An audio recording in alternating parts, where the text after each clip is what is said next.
Assalamualaikum warahmatullahi wabarakatuh. Ila hadratin Nabi Mustafa Rasulillahi sallallahu alaihi wasallam wa ala alihi wa azwajihi wa dhurriyyatihi wa qurbatihi wa ahli baitihi wa ashabil kiram wa ila jami'il anbiya wal mursalin wal awliya wa syuhada wa salihin wa tabi'ina ila yaumiddin, khususan ila jami'i masayikhi ila muntahum wa ila abaina wa ummatina wa azdadina wa masyaikhina wa auladina wa azwajina wa dhurriyyatina wa ahli baitina wa jami'i man tabi'ana, khususan ila jami'il arwah di adil majlis wa ghairuhum. Sayyulillahi lana wa lahumul fatihah.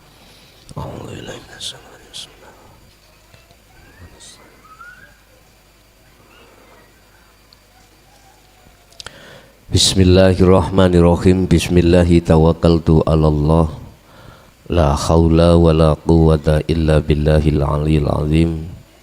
Asyhadu an la ilaha illallah wa asyhadu anna Muhammadan abduhu wa rasuluh. Allahumma salli wa sallim wa barik alaihi wa ala alihi wa ashabihi ajma'in, amma ba'du. Hadratul kiram, para sepuh, para bini sepuh, para kiai, wabil khusus semua jamaah baik yang ada di majelis maupun di luar sana. Alhamdulillah, dalam kesempatan malam hari ini kita masih diperkenankan Allah untuk bermuajah, yang untuk malam hari ini kita akan membahas masalah sifat ma'ani dan maknawiyah, sifat mokhal jaiznya Allah beserta sifat mokhal jaiznya para rasul. Namun sebelumnya boleh saya kasih tahu bahwasanya beatnya itu nanti malam Jumat. Cepat ya, sewenang nih. Khamis malam Jumat penuh seneng gini sih, kongkon ngaji terus ya. Jadi nanti kami mohon ketika beat saya minta pakai baju putih semuanya. Nek gak duwe baju putih ngomong tak wenehi. Gak lanang gak wedok. Iya, aku gak ngecap ngomong.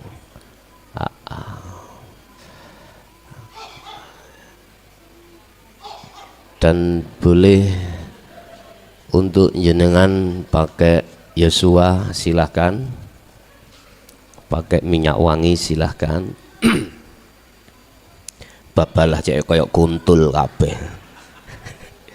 Lah isaroe banyak itu dideleh kene. Saya nggak bisa berbuat apa-apa.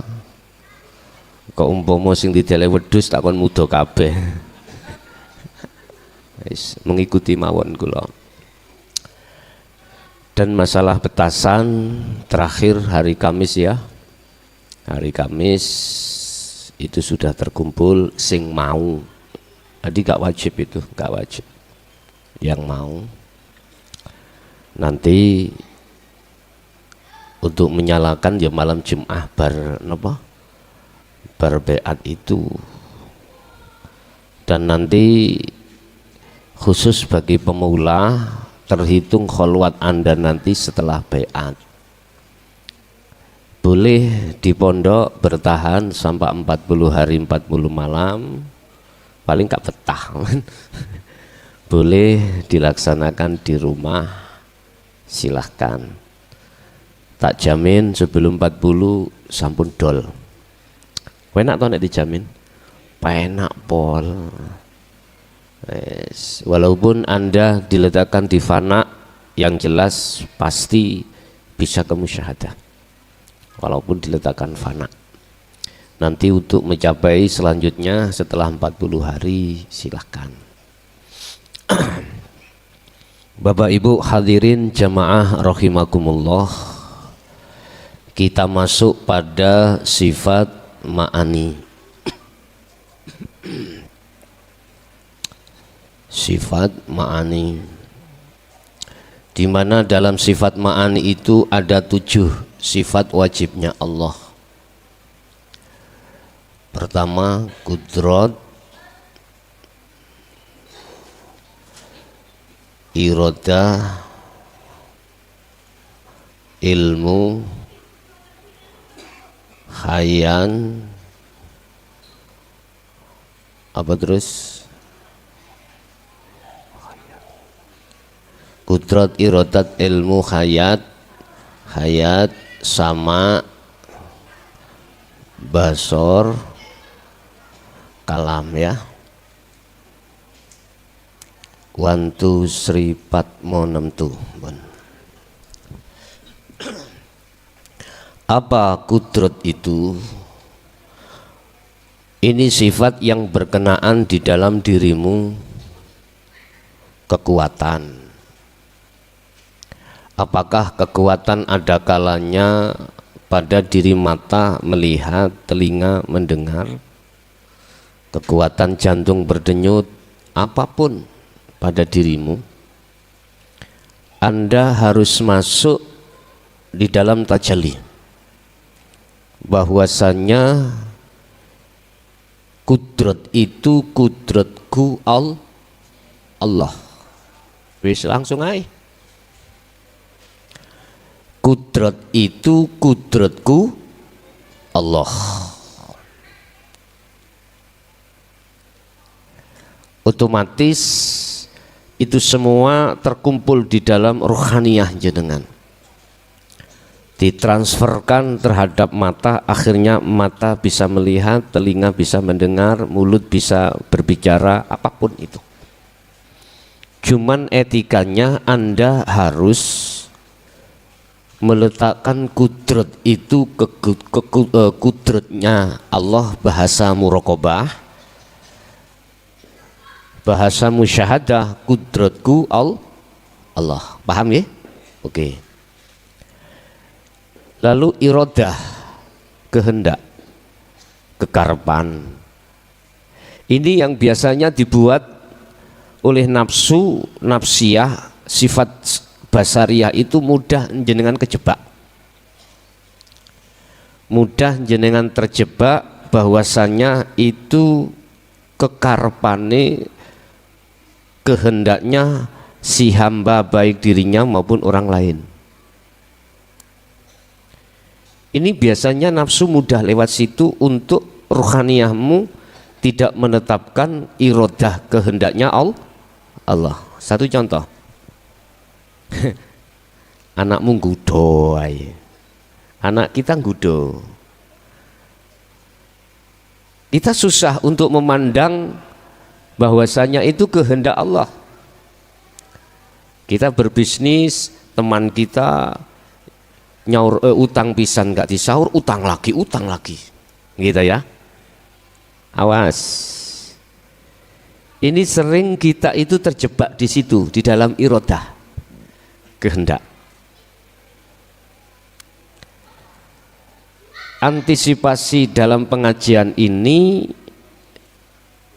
Anda harus membunuh semua kehendak apa yang ada baik di dalam diri kita maupun di luar diri kita dari kehendak makhluk.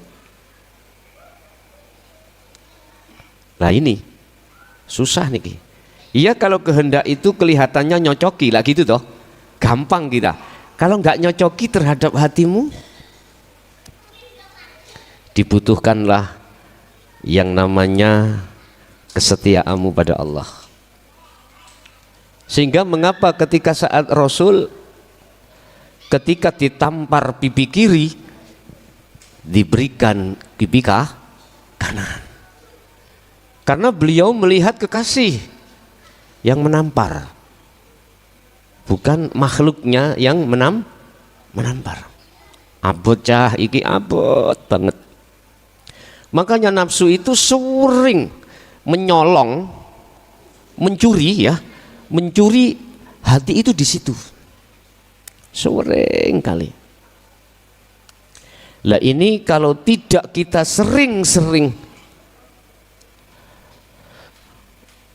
makrifatkan ruh pada Allah dalam sifat iradah, ini Pak, kita sering kecolongan. Kalau di dalam sifat iradah itu sudah Anda sucikan, sudah Anda tetapkan, nah nanti yang di luar gelinding, tahu gelinding? Jalan aja, penak. Sering ada satu makalah mengatakan, Bapak Ibu, kita manusia hanya bisanya merencanakan, ya. Tuhanlah yang raimu ngono iso apa? Patung iki gak iso apa? Itu kalau ditarik hakikat, ditarik ke syariat sudah benar. Kalau kita mengkaji sifat iradah itu Pak, adalah buku catatan. Buku catatan seluruh umat manusia di dunia ini yang ditaruh Allah di dalam satu tempat yang aman. Bahasa syariat disebut lauhil mahfud. Ternyata lauhil mahfud itu enggak jauh Pak, dalam hatimu sendiri. Makanya sebelum iradah itu tunggal dengan sifat kudrat, ya, Anda harus sucikan dulu. Sebab gabungnya iradah dengan kudrat itu nanti namanya takdir, sesuatu yang sedang dan sudah terjadi. Buku catatan Anda sendiri yang bisa merubah. Anda maksudnya adalah keakuan Allah dalam dirimu. Sebelum menjadi takdir, sucikanlah buku catatan itu dari kepentingan hawa nafsu, biar akan menjadi nilai atau bahasa syariat dikatakan sebagai amalan makbulan, amalan solihan makbulan, amal yang soleh yang diterima oleh Allah. Ya ini nanti akan menyertai kau secara syariat, sehingga yang datang itu bukan Israel, yang datang itu bukan Mungkar Nakir, yang datang adalah Allah sendiri. Nah terus bagaimana cara kita untuk mensucikan iradah kehendak ini? Mudah saja. Kembali lagi kepada sistem, kunci kita bisa sampai pada Allah. Yakfur bittaghuti wa yu'min billah. Tali Allah kita pegang. Apa habl tali Allah itu? Itulah adzikru bisiril asrar. Zikir yang menghujamkan ruhaniyahmu untuk duduk di tajalli. Ini sistemnya aja di situ. Yes. Kalau ini sudah Anda sucikan, maka Allah akan menyatukan sifat iradah dengan kudrat, maka jadilah takdir itu. Anda tidak akan pernah kecewa, karena awal sudah Anda tetapkan bahwasanya kehendak itu kehendak Allah. Anda tidak merasa mempunyai kehendak, justru dalam hatimu adalah kehendakku Allah. Akhirnya apa yang terjadi di lapangan, ing mungguh menungso, ing miturut menungso sampeyan itu tidak akan pernah kecewa. Yes. Lanjut ilmu. Ilmu adalah ngerti. Ngerti yang kami maksud di sini, Anda dalam ruhaniyah Anda, ya, itu dikasih Allah satu pengertian bahwasanya segala apapun yang terjadi di dunia ini semata-mata adalah yang berperan segalanya adalah hidup. Pengertian itulah yang ada di dalam hatimu disebut sifat ilmu. Innallaha ya'lamu ma fis sudur. Sesungguhnya Allah tahu apa yang terkandung di dalam isi hati. Artinya kau ngerti Kalau semua apa yang ada pada dirimu hakikatnya itu adalah pengertiannya Allah. Sehingga andai kata Anda menjadi orang alim tidak kemelelet. Tahu tidak kemelelet? Gak sombong. Karena kau sudah ngerti kalau semua apa itu ilmu adalah milik Allah atau milik hidup itu. Gak mungkin kau akan menggerutu di dalam hatimu tatkala ada seseorang yang sifat ngilmunya itu setara bahkan di atasmu. Akhirnya ngeklik aja bolo dewi lah. Ini angel loh Pak. Lebih-lebih cara Anda punya bisnis terus seakan-akan ada yang nyaingi terus hati gak ngerutu itu gak mungkin. Hati-hati.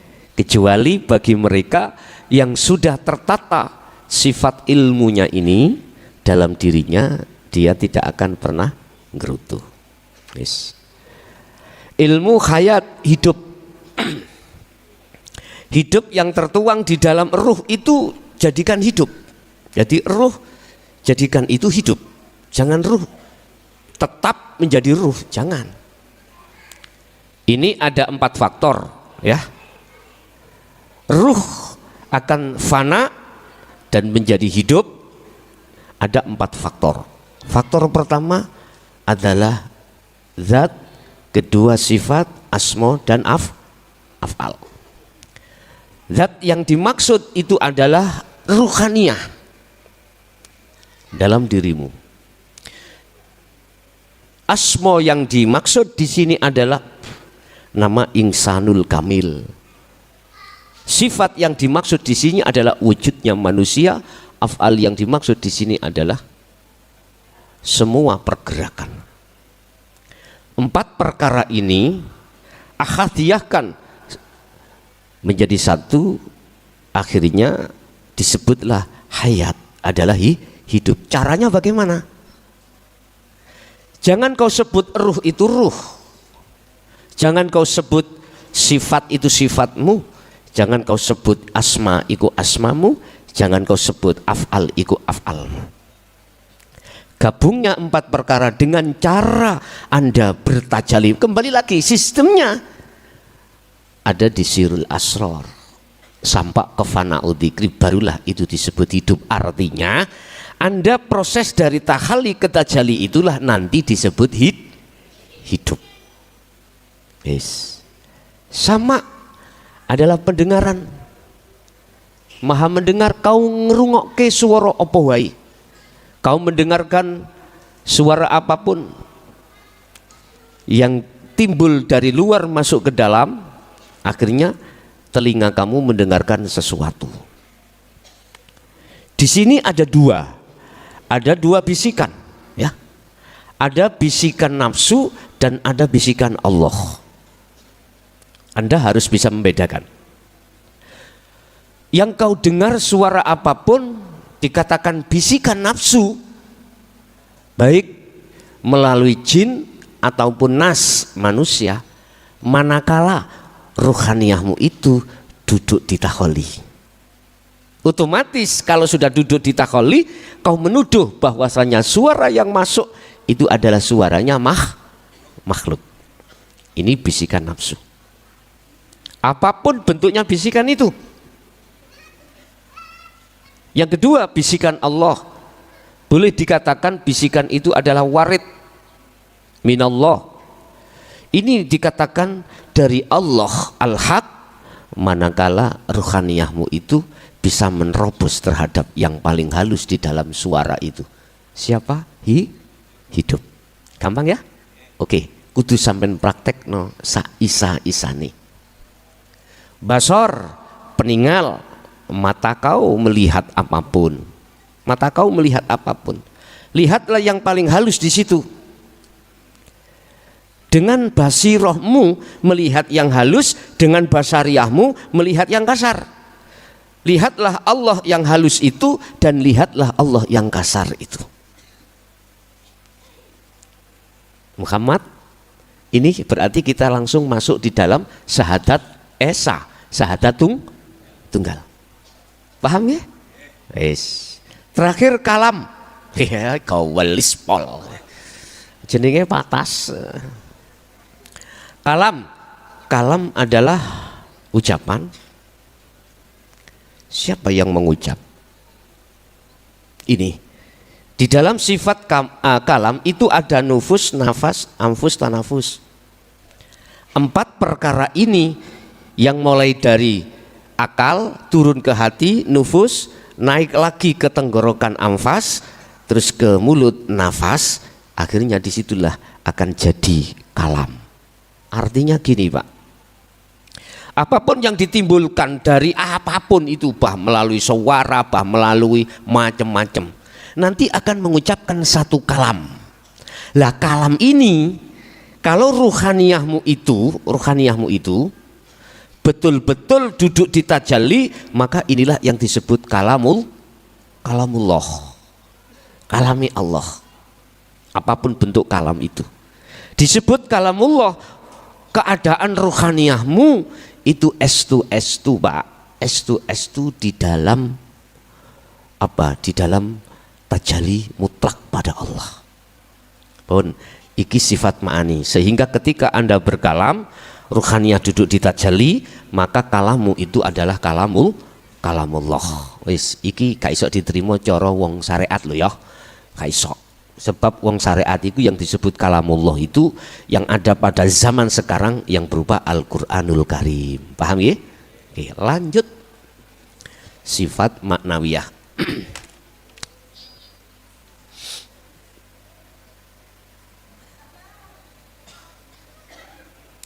Apa sifat maknawiyah itu juga terdiri dari 7 yang menguatkan dari sifat ma'ani.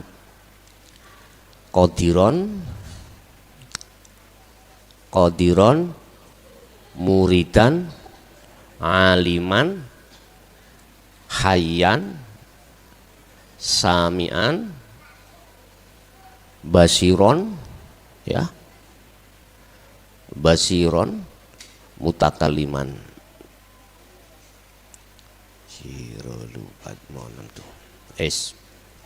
Ini adalah subjek Pak ya. Qadiron berarti sang yang kuat. Berarti siapa? Hidup. Berarti bahasa muraqabah adalah Allah. Iku miturut wong Islam. Nek selain wong Islam berarti yo gak nama Allah, nama yang lainnya sesuai dengan agamanya masing-masing. Hidup itulah sebagai subjek. Ya. Mulai qadiron, muridan, aliman, hayyan, sami'an, basiron, mutakalimon. Intinya itu hidup. Lah, sifat ma'ani itu sebagai sifat yang melekat di dalam subjek, yang melekat di dalam isim fa'il. Cara umpama saya tukang sapu atau tukang batu. Tukang batu nih iku sifat ma'ani, saya wujud aku iku sebagai sifat maknawiyah. Gampang ya? Gampang. Intinya sifat ma'ani dan maknawiyah itu adalah saling menguatkan. Sampai mlebu nang satu kampung, golek sapa? Mukhlason. Mukhlason iki kan wong 5. Ana mukhlason tukang ngaji, ana mukhlason tukang batu, ana mukhlason tukang rosokan, ana mukhlason tukang apa jenis tukang dugang, ana mukhlason tukang maklar. Lah statusnya yang mana? Mukhlason sing di? Oh, mukhlason sing tukang ngaji. Oh, berarti Pak Lurah iku. Nah, jadi gak mungkin keliru. Gak mungkin keliru. Lah, status pada diri Allah itu tidak ada yang mempunyai status itu. Makanya disebut sifat wajib. Tidak boleh sifat itu keluar dari Allah dan sifat yang lawan katanya barulah itu menjadi sifat wajibnya makhluk. Yang di sini akan menjadi sifat mohalnya Allah ada 20 juga. Mulai wujud sampai mutakaliman lawan katani. Iku namanya sifat mohal. Paham nggih? Wis. Berarti sudah 40. Sudah 40. Wajib Allah itu 20, mohalnya Allah 20. Lah, di dalam wajib dibagi 4 tadi, nafsiyah, salbiyah, ma'ani dan maknawiyah. Ditambah 1 sifat jaiznya Allah. Apa? Fi'lul mu'minin autarkuhu. Apa? Allah punya sifat wenang. Sifat jaiz itu sifat wenang. Wenang segala-galanya. Di dalam diri manusia, golongan manusia, ketika saat Allah menyerukan dinul haq, itu Allah punya wenang 2. Satu di antara golongan itu ada yang mengikuti seruan Allah, ada golongan rohaniyah manusia itu tidak mengikuti, bahkan menolak. Itu semua ya atas dasar kewenangan Allah. Itu tidak akan menjadi hukum apa-apa bagi Anda yang sudah tajalli mutlak. Jangan lantas durung tutuk gunu, wah aku masih nyenuk yo karepe Gusti. Ngerti nyenuk? Halo. Sing temburi gak ngerti. Nakal lho Pak. Tahu nakal? Apa bahasa Indonesia ya? Zina. Berzina, ngepol nggih kalau ngomong niki. Nah, ngepol. Jadi ada hukum yang boleh bagi si A dan tidak berlaku bagi si B. Saya kasih contoh. Saya ini presiden, Pak. Saya ini presiden. Dengan status saya sebagai presiden inilah saya punya sifat jaiz. Mana hukum yang tidak boleh Anda lakukan, boleh aku lakukan. Contoh, Anda ketika ada lampu merah boleh nggak sampai terus? Nggak boleh, nggak punya kewenangan Anda. Berhubung aku pejabat ya. Justru malah saya dikasih jalan. Justru yang hijau itu nanti disuruh berhenti, nggih mboten? Lah, padahal hijau itu harus jalan. Boleh terbalik hukum itu. Hijau kau tadi itu boleh masuk, malah Anda dicegat karena ada presiden mukhlason liwat. Loh, siapa ngerti? Ono wali liwat. Cari wong Jawa lah ngono ya. Terus orang Jawa. Lu aja guyon rek. Ngipi Gus sampai niku ngono. Ya gak apa-apa jenenge ngomong. Tenang aja lah, gak usah nesu. Udah Bapak Ibu. Tetapi jangan kau artikan bahwasanya presiden itu memberikan contoh yang tidak baik. Jangan. Menyontohi melanggar hukum. Enggak Pak. Karena kewenangan itulah. Cuman yang menjadi pertanyaan, mengapa? Mengapa? Presiden itu kok nerak itu? Mengapa? Nah, Anda tidak akan pernah menyalahkan manakala tahu dasarnya mengapa. Sama. Anda tidak akan pernah menyalahkan Allah menghendaki satu hamba wa minhum man haqqat adz-dzalalah, menyesatkan satu hambanya itu yang sesesat-sesatnya. Ulaika fi dzalalim ba'id.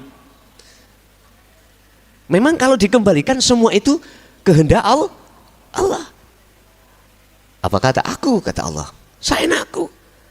Kalau Allah sudah menurunkan sifat jaiz, siapapun makhluk tidak akan pernah bisa menghalang-halangi. Makanya di dalam satu ayat Allah katakan, bila mana saya menghendaki satu hambaku untuk menerima hidayah, maka tidak ada satu makhluk siapapun yang menyesatkan. 1, 2, jikalau ada satu hamba yang dikehendaki Allah disesatkan, tidak ada satupun makhluk yang bisa memberikan petunjuk. Makanya ojo bingung nek bojo sampean iku gak gelem ngaji dinul haq. Wis ah. Oh sing Gus kula Gus, bojoku gak gelem. Saya tidak sumpek saya, bojo saya tidak mau masuk rohaniyah di dinul haq. Iku mah urusane Allah. Kalau Anda tahu apa maksudnya Allah, Anda tidak mengeluh Bapak, Ibu, enggak mengeluh. Oh, cok gali cok galakacok cocok. Oh iya benar. Ada maksud Allah Pak Bu. Mengapa di dunia ini, aku ngomong sak dunya iki, yang hatinya condong terhadap ajaran dinul haq selanjutnya bisa condong pada Allah walaupun lewat live streaming, sama dengan yang hadir di majelis ya. Dan mereka yang tidak mengindahkan, dianggapnya ini angin yang lalau. Itu ya ono maksud Allah. Paham nggih?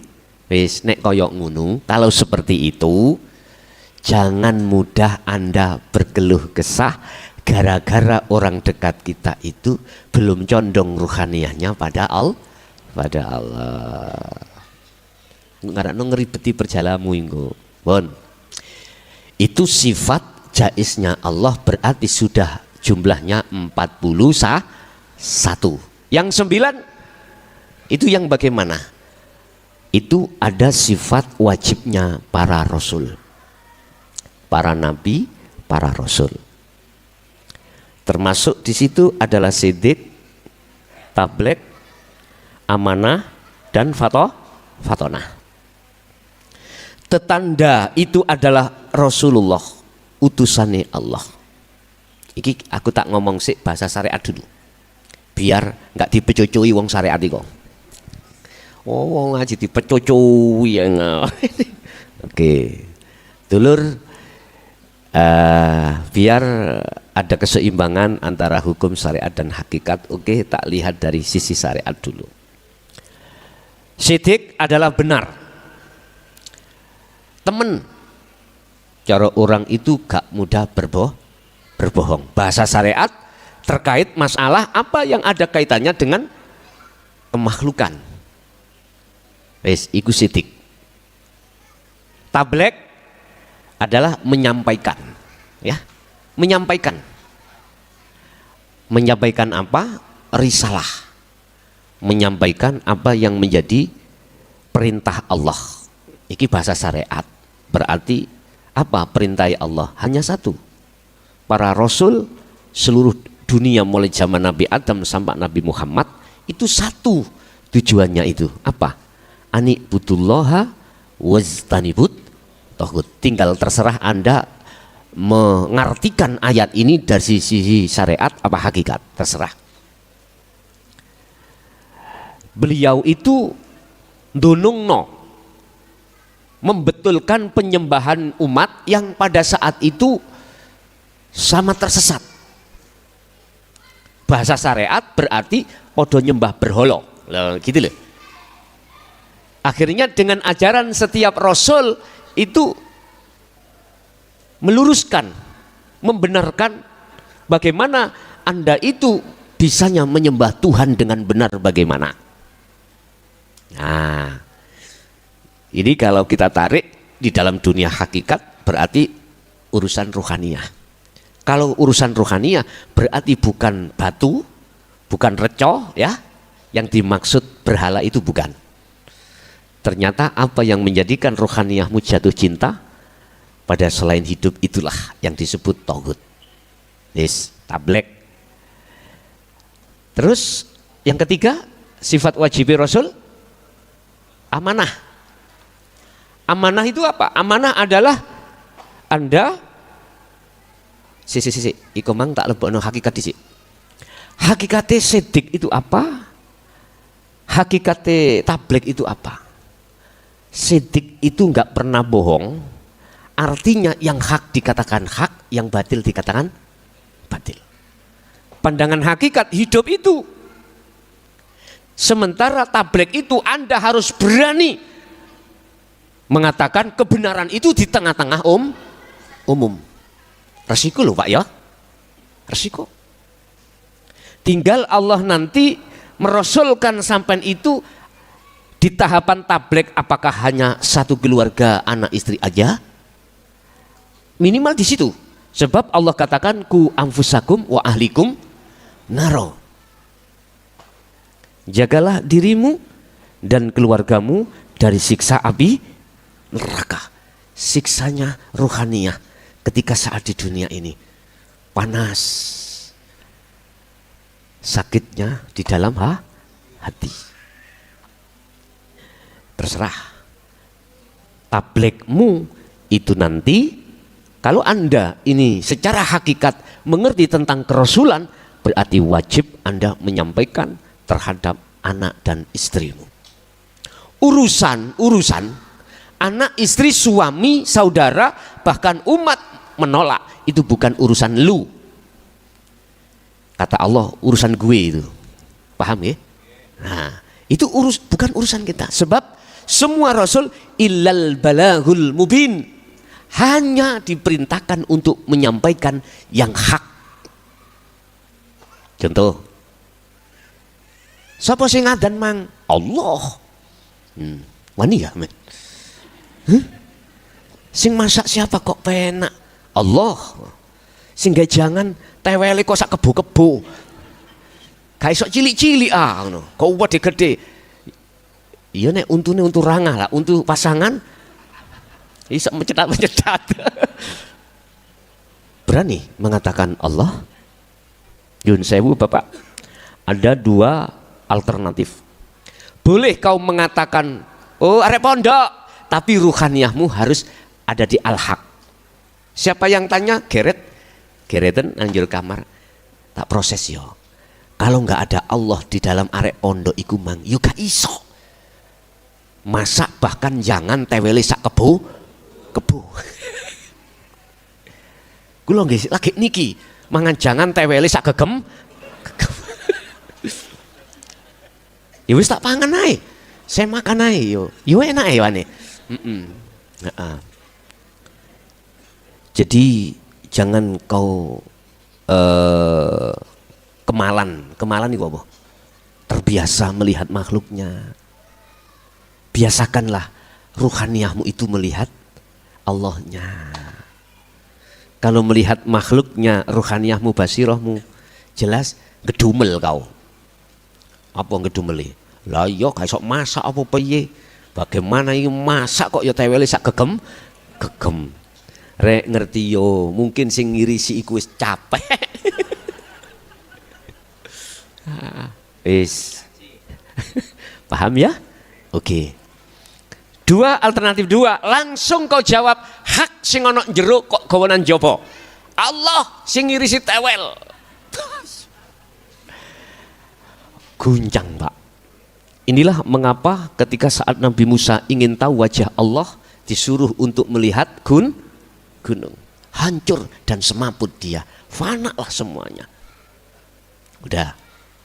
Terus sifat wajib Rasul yang fatonah. Fatonah itu cerdas. Aku gak bicara tentang masalah cerdas secara akliyah, tapi cerdas secara hakikiyah. Apa cerdasnya hakikiyah? Anda langsung faham karena sudah dibawakan Allah, dibukakan Allah Al-Quranul Qadim. Apapun kejadian sudah langsung klik Anda.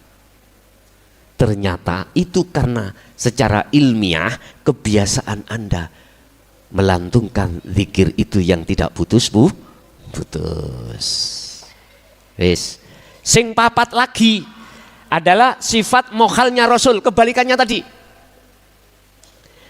Kalau tadi sidik temen, iki gak temen.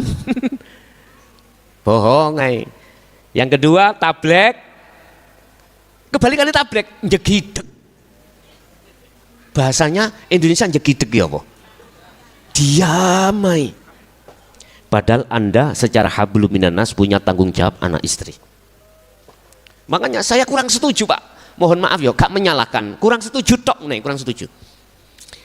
Kurang setujunya itu kalau sekarang, kalau dulu ya setuju.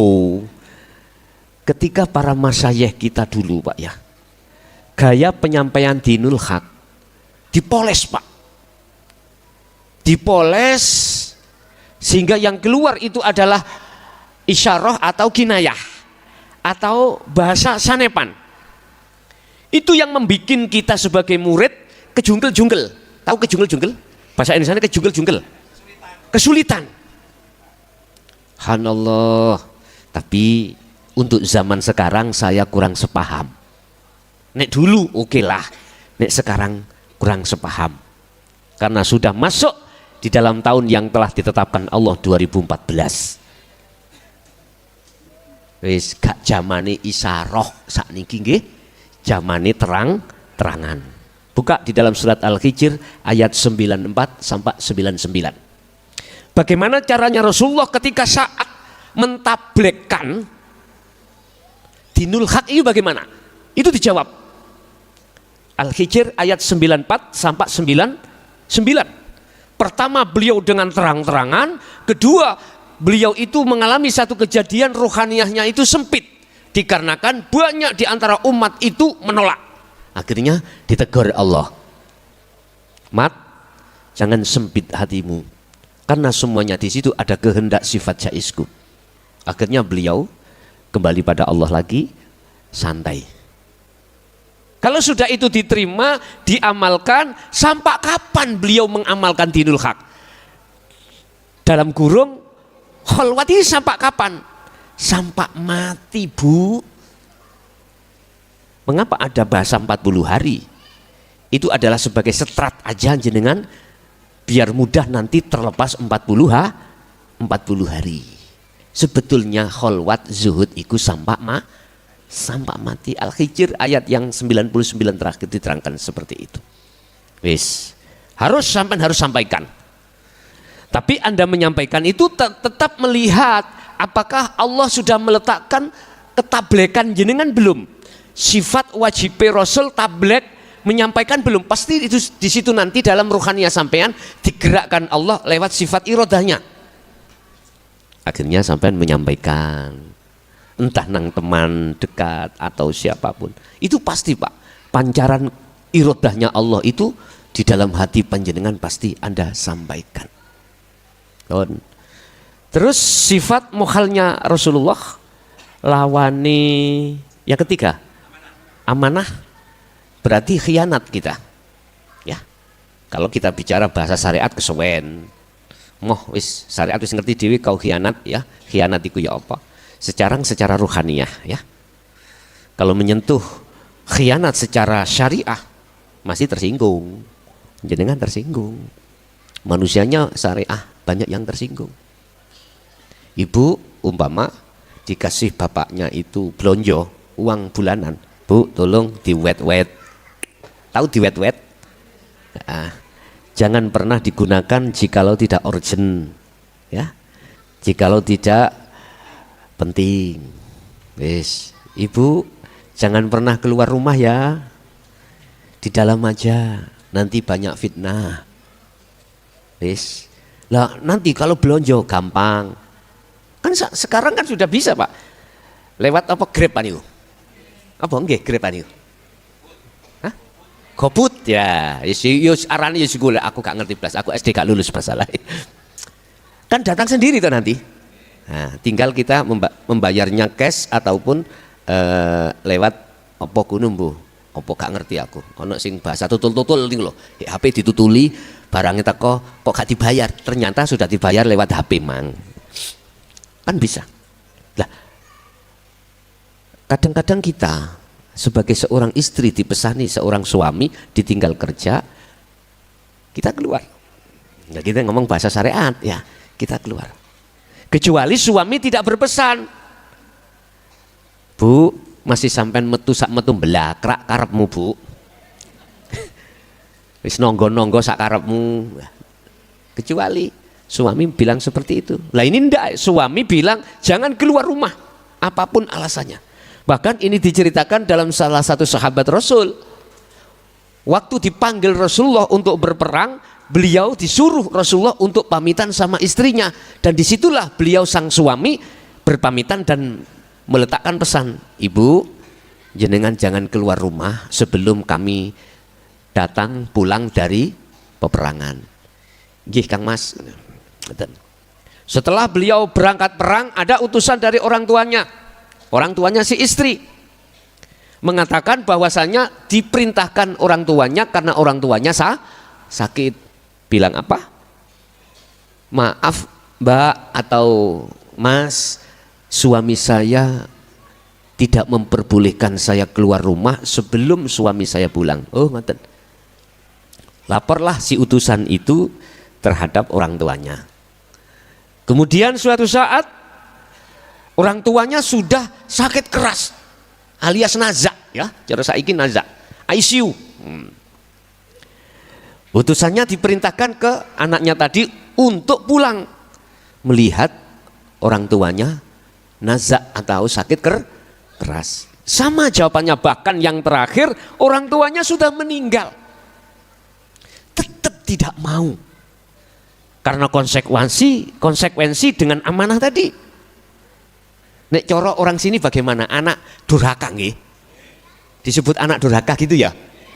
Wong tua sudah mati malah tidak mau. Mohon maaf Pak, saya bela seorang wanita itu. Rasulullah membela. Akhirnya apa yang terjadi? Orang tuanya yang meninggal secara sistematis hukum, secara syar'i itu ahli hijab atau ahli adab. Tapi ketika saat punya anak yang seperti itu membawa amanah, akhirnya Allah katakan, ghafarallahu lahu, ghafarallahu laha. Dia tidak dimasukkan golongan ahli hijab, dimasukkan golongan ahli suhud. Lah, ya apa ini? Ini berarti mar'atun sholihatun. Kira-kira wong wedok Jawa terutama gak metu blas kuat tak kira-kira? Hah? Saya tak uji nih. Ayo, kira-kira telek wong wedok iku nek gak nonggo, lesane nek gak tetet wet kurang lega. Nggih ya? Wis. Tapi yo tidak sekejam itulah suami. Kalau tahu batas nggak ada masalah.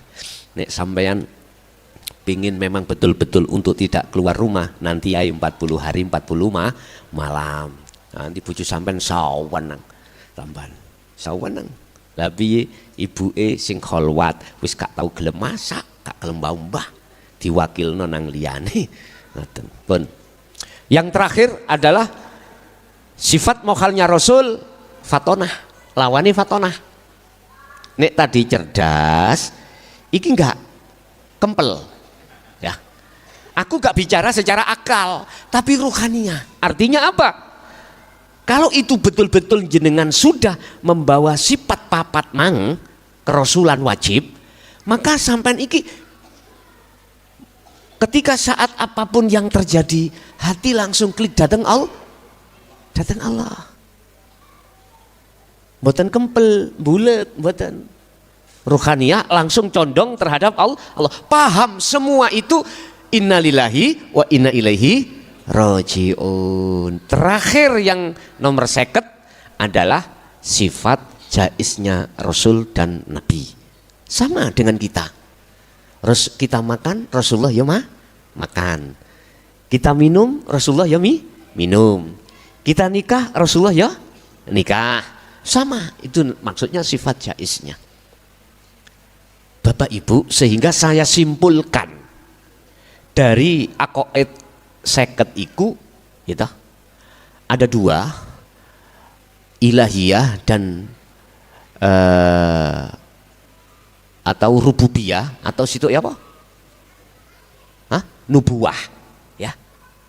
Adi rububiyah ambek nubuwah. Apa rububiyah? Rububiyah iku langsung sing hubungane kalih Allah. Nek nububiyah berarti hubungannya dengan para nabi dan rasul.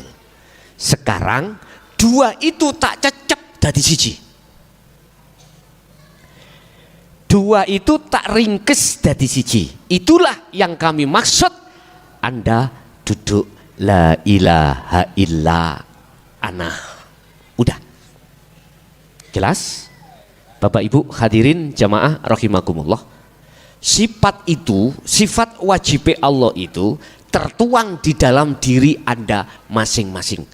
Yang ku maksud Anda masing-masing itu adalah diri Anda yang sudah dijaizkan Allah di dalam dinul haq. Selain itu tak akan tampak, tak akan nyata. Nyatanya sifat wajibnya Allah hanya tertuang di dalam golongan wa minhum man hadanallah, mereka yang digendaki Allah sebagai kekasihnya, sebagai kekasih. Boleh request kekasih? Boleh? Nek boleh, nggih tolong mengke dilakoni sapa sing lakokno. Apa sifatnya kekasih itu? Walau dicubit, tapi cubitnya sayang. Anda ekonomi miskin, itu laksana kita dicubit Allah. Tapi ketika Allah memiskinkan secara fisik kita, itu bentuk kasih sayang Allah. Itu hanya berlaku bagi ahli syuhud. Kok bisa ya jewet itu loro rek, tapi kok sayang ya? Ya. Jenengan diletakkan di dalam waktu maksiat atau waktu bala.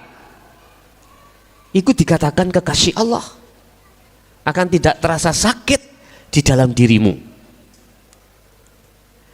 Walau dicubit, tapi cubitnya sayang. Dia apa tulisnya ini?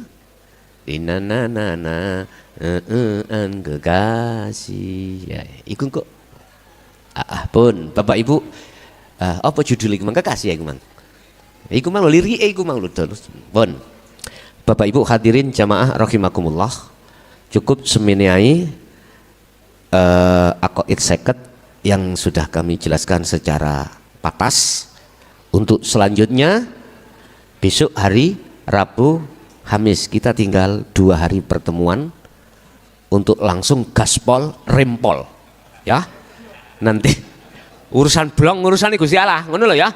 Jenengan laksana punya naik sepeda gaspol rempol. Nek gaspol rempol iku mboten kejelungup ndak. Oke, kita masuk pada sesi tanya jawab dan dialog. Barangkali ada yang perlu ditanyakan di majelis, kami persilahkan.